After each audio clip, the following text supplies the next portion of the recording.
అమరావతిలో మరో IT company ఏర్పాటైంది. బాన్ బ్లాక్ టెక్నాలజీ ప్రారంభమైంది. గవర్నవర్లోని మేధా పార్క్లో 5,000 చదరపు అడుగుల స్థలంలో ఏర్పాటైంది. CEO సౌరి గోవిందరాజన్ దీన్ని ప్రారంభించారు. కొత్త ఐటీ కంపెనీ ఏర్పాటు ద్వారా 300 మందికి ఉద్యోగాలు ఇస్తున్నట్టు ప్రకటించారు. ఫార్మా, హెల్త్, ఆటోమోటివ్, రిటైల్, ఆహార రంగాల్లో సేవలు అందిస్తామన్నారు. తాజాగా స్త్రీ శక్తి పథకం కిందన ప్రారంభం సందర్భంగా బాన్ బ్లాక్ పైలట్ ప్రాజెక్టుని అందులోనే తీసుకొస్తోంది. దానికి సంబంధించినటువంటి విషయాన్ని కూడా ఈ సందర్భంగా ప్రకటించుకొచ్చారు.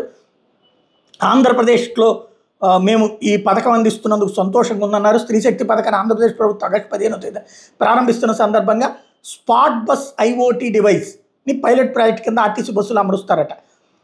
విజయవాడ, గుంటూరు, కాకినాడ, విశాఖపట్నం, తిరుపతి ప్రాంతాల్లో చంద్రబాబు నాయుడు, ఉప ముఖ్యమంత్రి పవన్ కళ్యాణ్, ఐటీ శాఖ మంత్రి నారా లోకేష్, హోంమంత్రి వంగల్పూడి అనిత, రెవెన్యూ శాఖ మంత్రి అనగాని సత్యప్రసాద్ చేతుల మీదుగా ప్రారంభించే బస్సుల్లో ఈ డివైజులు పనిచేయబోతున్నట్టు ప్రకటించారు. వీటికి సంబంధించినటువంటి పరికరాల ద్వారా ఆర్టీసీ బస్సు కదలికలు ప్రత్యేకంగా అమర్చిన 360 డిగ్రీల కెమెరా ద్వారా రియల్ టైంలో పర్యవేక్షణకు ఆ డివైజులు ఉపయోగపడతాయి.